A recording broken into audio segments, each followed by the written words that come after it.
85 million years ago, dinosaurs dominate the landscape.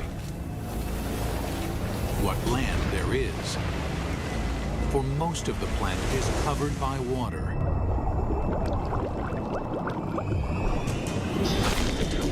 These vast oceans are a cauldron of violence, a world much more dangerous than the land above. This is the brutal world where an ultimate predator is born and bred. This Mosasaur was the most dangerous creature in the most dangerous ocean ever. It's 45 feet long. It's the size of a Greyhound bus.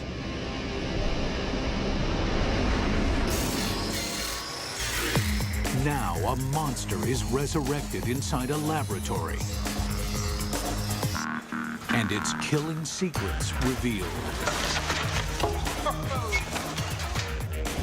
This is a Mosasaur, and this is a mega beast.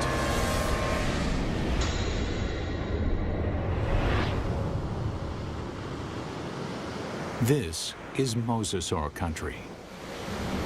At least it was.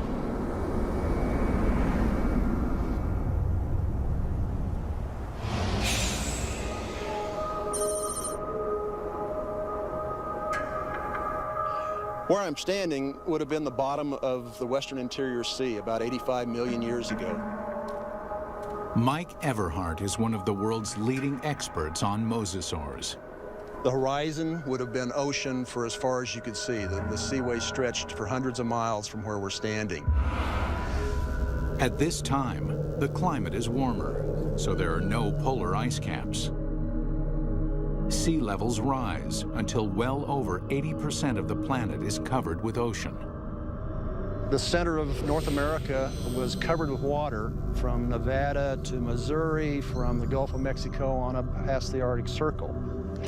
The floor of this ocean, known today as the Kansas Chalk, was created by billions and billions of nanofossils, the shells of tiny plankton that drifted down and were deposited on the seabed. What we're looking at here is literally hundreds of thousands of years of deposition on the sea bottom of the Western Interior Sea. What we see back here is roughly an inch per 700 years to build up that much chalk. So there's untold billions of these animals there. And entombed in this chalk are giant fossils of Mosasaur. In the late 1830s, the bones of the beast are first uncovered in North America. This is where the mystery of the Mosasaur begins, because nobody can say just what this creature is. It is a question that first arises when a massive skull is found near the Meuse River in Holland. The first guy who looked at it thought it was part of a fossil whale. It was also thought to be the jaws of a crocodile, a giant lizard, and one person even suggested it was a dragon slain by a medieval knight. A French paleontologist described it as a mosasaur, meaning Meuse River reptile. Eventually, the American bones are matched up with the earlier fossil find in Europe and correctly identified as a mosasaur. Over the next 80 years, as scientists begin the serious hunt for dinosaur fossils, a pattern emerges. In every corner of the globe, they find mosasaur bones. This points to one conclusion. No other predator has ever dominated the planet like the mosasaur. This guy weighed 8 tons. It could easily swallow a full-grown human male whole, just like a tater tot. Scientists investigating mosasaurs realized that nothing on Earth could have stopped them. It took a cosmic catastrophe to end their reign.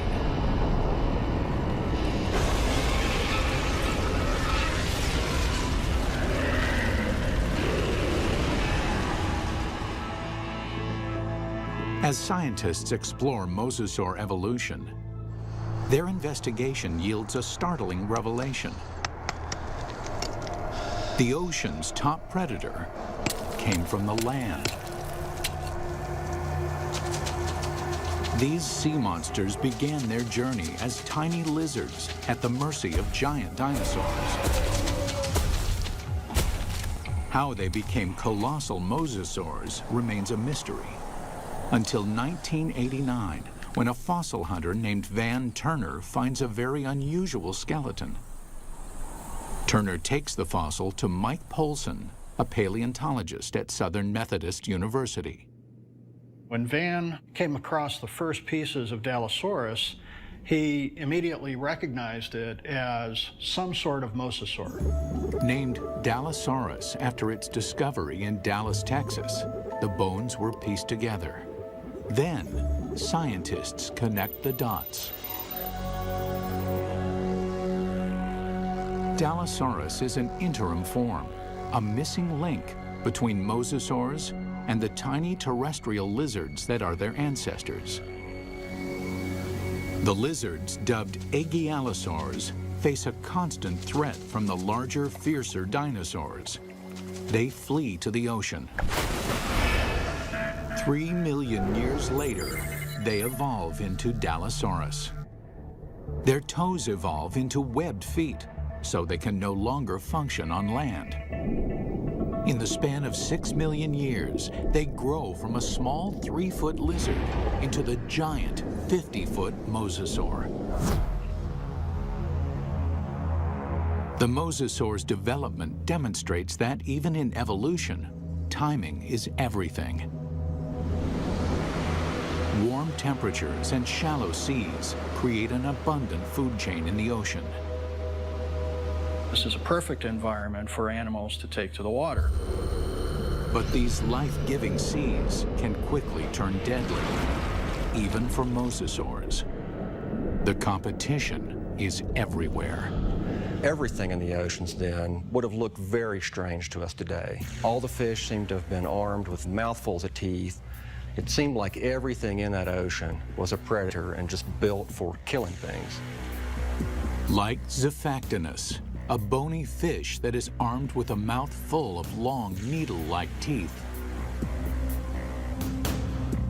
The plesiosaurs are marine reptiles and top predators for over 100 million years.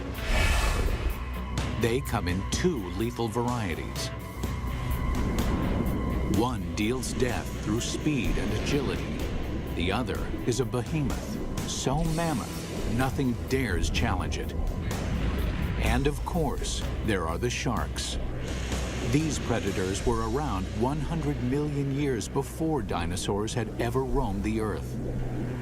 This is a tooth from a large shark that lived during this time, during the age of mosasaurs swam in this ocean. It's from a shark called Cretoxorana mantelli, the Ginsu shark. And I called it that specifically because it's sliced and diced. The Ginsu is a giant shark. Reaching a length of 25 feet, it dwarfs any modern great white. This shark was literally able to bite through bone. We know that because we find pieces of mosasaur that have literally been severed from the bodies, swallowed, partially digested, and then regurgitated again. To survive, Mosasaur had to change its land-based behavior, tearing out a place for itself at the very top of the food chain. But what allowed this creature to evolve into such a relentless killer? It's all in the bite. You'd probably be in shock after a bite like this.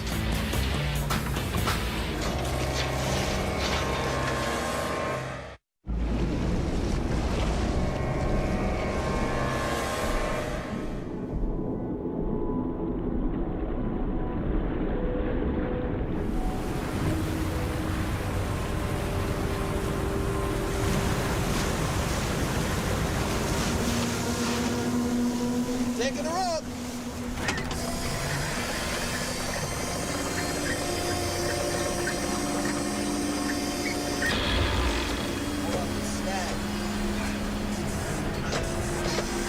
Give it more power!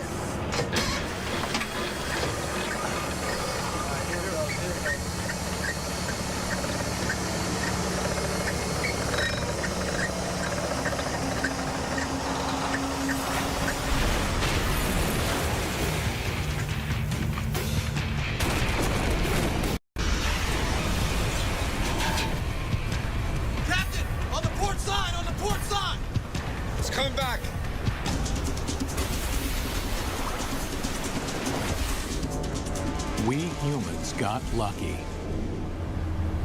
We managed to miss out on the Mosasaur.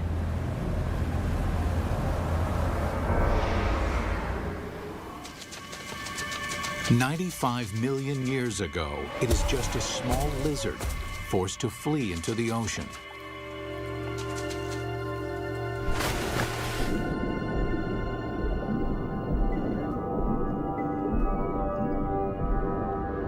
Within 6 million years, it grows into one of the most successful predators of all time.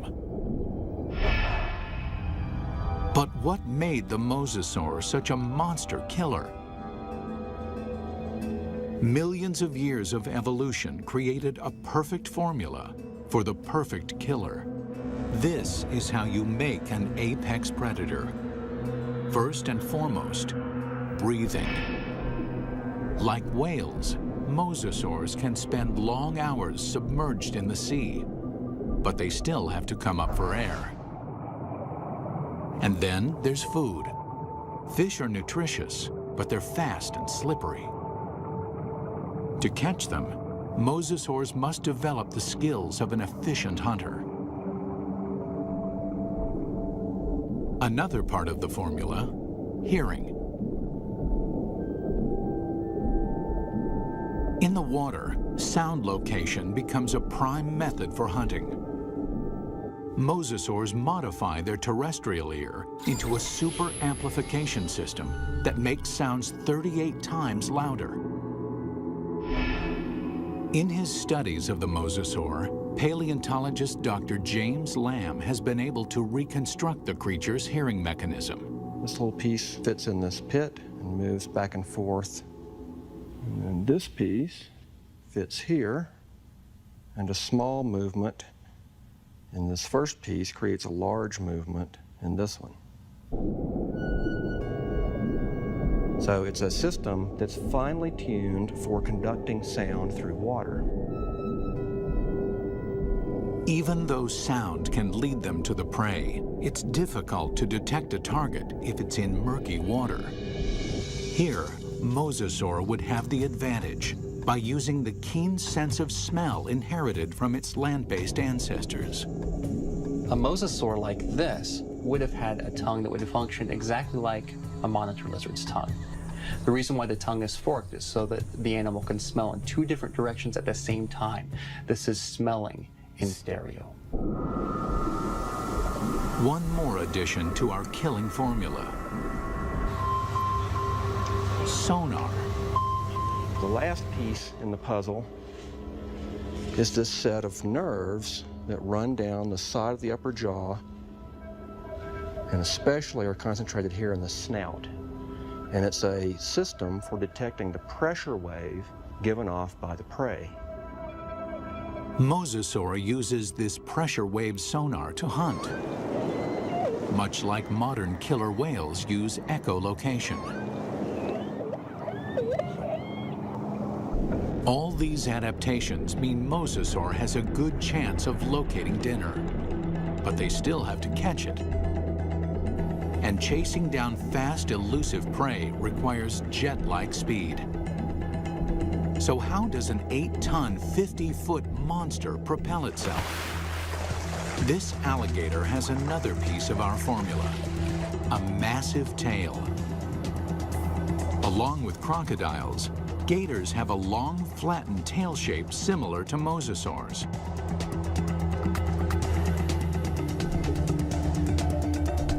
They use the whip-like action of their tails to move quickly through the water. One of the things you notice, first off, when you look at a mosasaur, is fully half the length is the tail.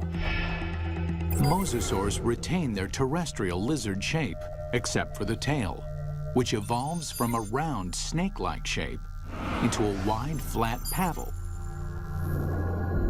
If you look at the vertebra on the tail, they have expanded bony struts top and bottom for the swimming organ that helps them swim. Using modern gators and crocs as a comparison, scientists estimate a mosasaur can reach a top speed of 30 miles an hour. Its whip-like tail is good for quick acceleration, but not sustained high-speed chases. Fish are built to swim fast and far. Mosasaurs won't win a marathon, so they have to strike quickly.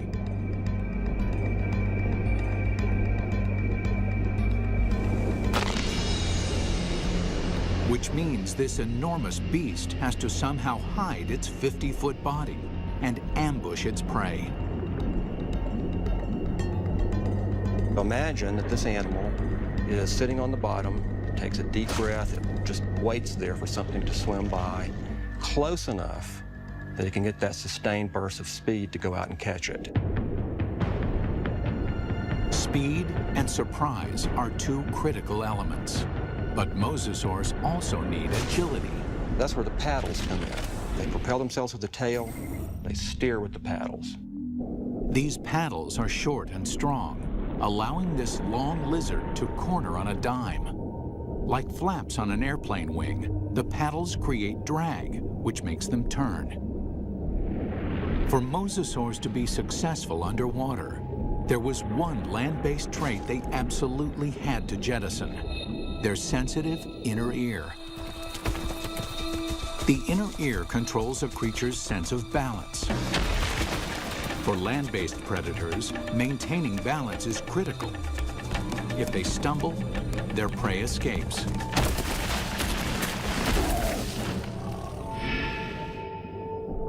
But in water, animals move in every direction, like a gyroscope. An animal with a sensitive inner ear can quickly become dizzy and disoriented. Over the millennia, the mosasaur's inner ear begins to dial down the sensitivity, allowing them to quickly twist and spin with no sickening side effects. These evolutionary refinements created a megabeast. The mosasaur can locate, chase, and catch its prey. But catching is not enough. The mosasaur has to eat. And the way that it eats is something that almost defies imagination. It's a prehistoric creature so vicious, it makes sharks seem cuddly. With jaws like steel, it's large enough to swallow a human in one bite. This underwater T-Rex is bred only to hunt and to kill. And across the oceans of planet Earth, this megabeast rules.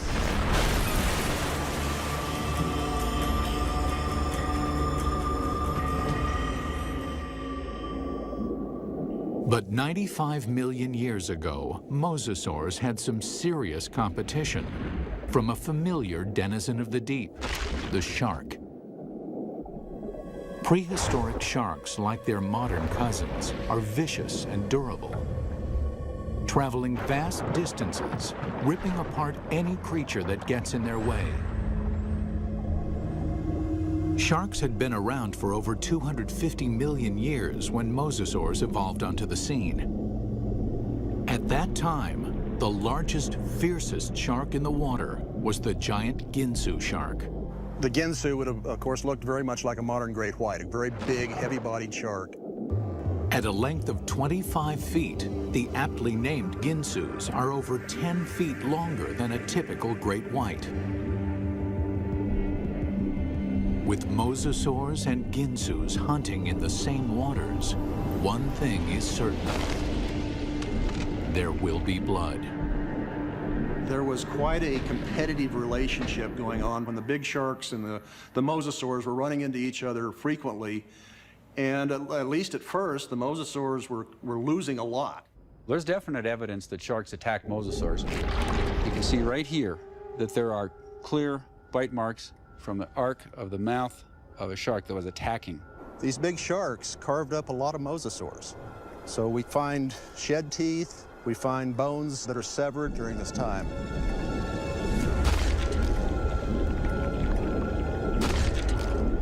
While an adult mosasaur can hold its own against a Ginsu, there are other mosasaurs. Mosasaur couldn't do any of that. So what they've done is to basically make a toothed conveyor belt to help sort of tractor the prey down its throat. You can look at mosasaur fossils, and you can look at modern analogs that have a skull that works in a broadly analogous way. But sometimes building a model tells you something you just can't find out any other way.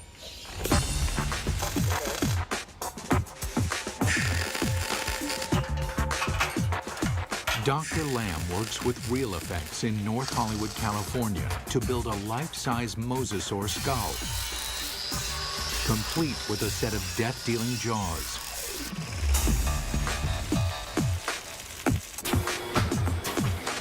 The massive steel jaws are powered by pneumatics instead of muscles and ligaments. Never thought I'd see a steel mosasaur skull, but this is very cool looking.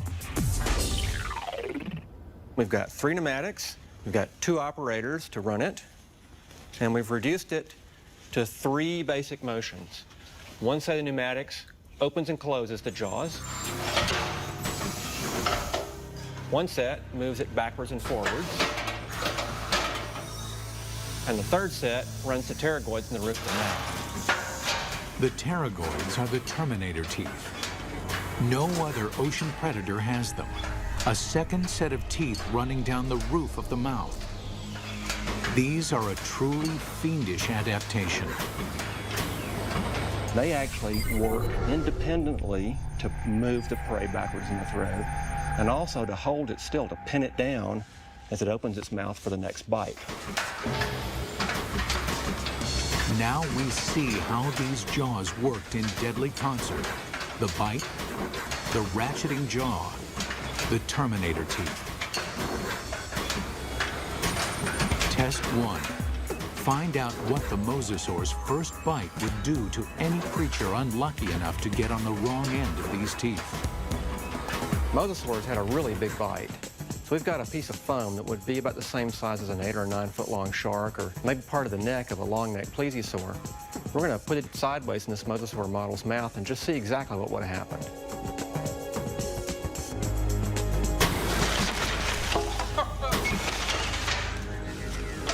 Well, that's going to leave a mark, isn't it?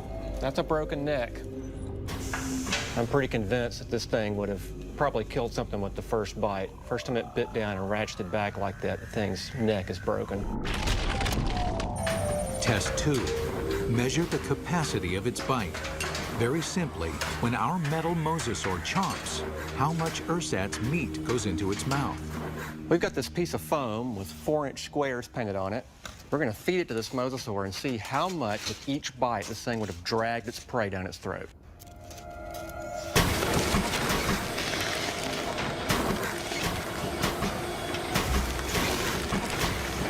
In one bite, our mosasaur easily consumes 4 feet of flesh.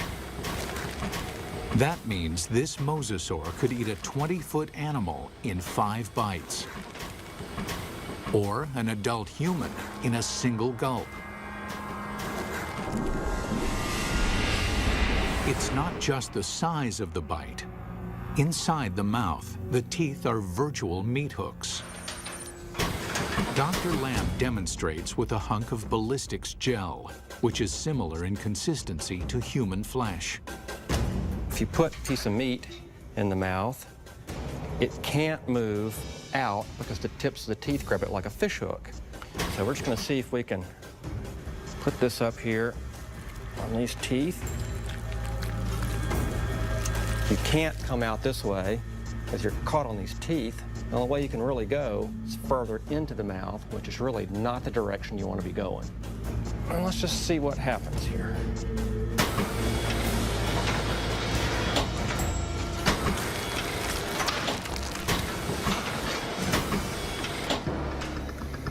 Well, I don't think there's any doubt that you wouldn't want to be a swimmer in a late Cretaceous ocean. You can actually see tooth marks where it just cut right through about 10 pounds of flesh like it was just butter. That would be nasty. The only good thing about this is that you'd probably be in shock after a bite like this. Maybe you wouldn't feel the rest of it. Final test. How the jaws perform eating simulated live prey. The first fish is immediately trapped on the barb-like teeth. And the rest? Well, straight down the old Mosasaur hatch.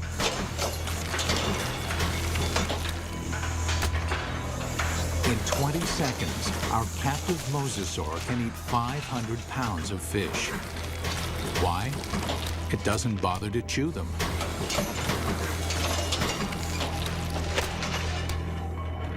There's a rapidly vanishing cloud of red and a few scales, and that's all that's left of it. For dessert, they test an item that Mosasaur never had the opportunity to eat.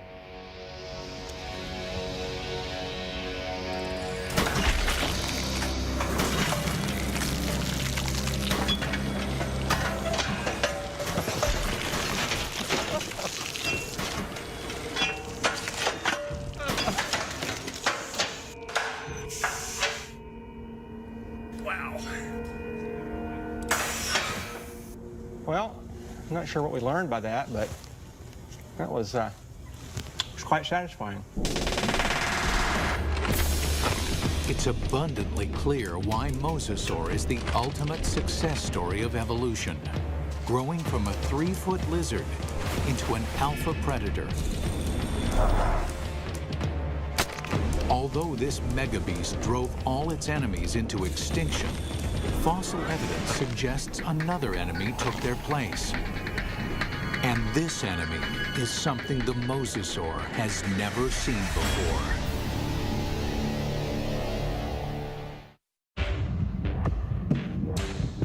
From its humble beginnings as a 3-foot lizard, the Mosasaur evolved into the most dominant megabeast the world has ever seen. Nothing in the ocean can kill it, let alone live with it. But the threat may have come from another direction. What we're looking at here is what I would like to call a paleo crime scene. It's a very old cold case file. Scientists studying Mosasaur fossils find evidence of attacks on these giant reptiles. There's a healed bite mark here, this raised ridge. There's a second puncture wound here with this lip of reactive healed bone around it. There are 2 marks up here on the top of the skull, and it probably killed the animal fairly quickly. What animal is vicious enough to attack the deadliest creature in the sea? And we can measure the distance between those bites, and we can marry it up with the jaw of another larger Mosasaur, and the teeth fit perfectly into those holes. It makes perfect sense. The only thing Mosasaur had to fear may have been Mosasaur itself. Experts think that Mosasaurs engaged in snout wrestling or face biting to establish dominance. We see really analogous behavior in modern saltwater crocs. Almost always the males, and they're defending a breeding or feeding territory.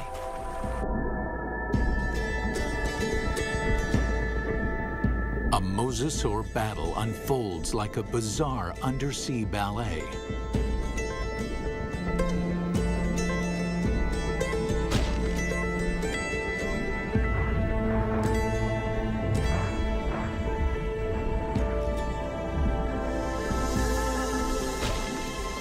When one establishes dominance, the other gives up and swims away. This type of competition is common animal behavior. But scientists uncover something shocking in this particular set of fossils. Evidence that suggests not simple predation, but something close to murder. We've got the fossil evidence that shows that Mosasaurs killed other Mosasaurs, and they didn't eat them. I mean, it wasn't for food. By looking at the damage on the skull, Everhart believes that this wrestling match turned deadly. The fossil evidence shows the dominant Mosasaur clamps down on his opponent's skull. And as the skull of the Mosasaur rolled to the side, these teeth pulled out and left these big drag marks across the bone, very deep wounds. Not only is the skull crushed, but evidence suggests the killer then broke the victim's neck. We found the neck laying off like this at a 45-degree angle to the skull, indicating that it's probably broken right up here next to the brain case. Not even great white sharks or saltwater crocs deliberately kill their own kind. They killed, kind of like humans, they killed for other reasons than for food. And mosasaurs were different in that regard. We don't see that in very many other animal groups. Still, scientists believe this gladiator-like behavior would not have caused the mosasaur to go extinct. In point of fact, they seem to thrive on violence. 70 million years ago, with no other competition in sight, mosasaurs continued to evolve, becoming even more diverse. There's well over 50 species of mosasaurs. They began moving from the ocean into freshwater, seeking prey in swamps, estuaries, and rivers. Nothing on Earth could have stopped these megabeasts. Nothing on Earth, that is. It took a 6-mile-wide chunk of rock that slammed into the Earth 65 million years ago to end the reign of the mosasaur. We're talking about something that released as much energy as every nuclear weapon on the planet, times 1,000, set off all at once. The magnitude of this blast causes a shockwave of earthquakes and volcanoes. Mega tsunamis race across the oceans. A cloud of superheated dust and molten rain fills the atmosphere, blocking out almost all of the sunlight. This devastates the food chain. 75% of the species on Earth are wiped out. With its food supply drastically reduced, the mosasaur is doomed. This cataclysmic event paved the way for the development of mammals and eventually humans. But what if the comet had missed? If mosasaurs had been allowed to thrive, how different would our world be? We wouldn't have any whales, or dolphins, or porpoises, or seals, or sea lions.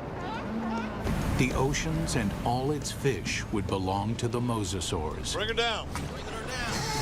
Fishermen would find very little to catch, if indeed there were humans on the planet at all. These would be very ferocious, very hungry, active marine animals that you wouldn't want to share your ocean with. It's fascinating and frightening to contemplate what might have been had these megabeasts survived.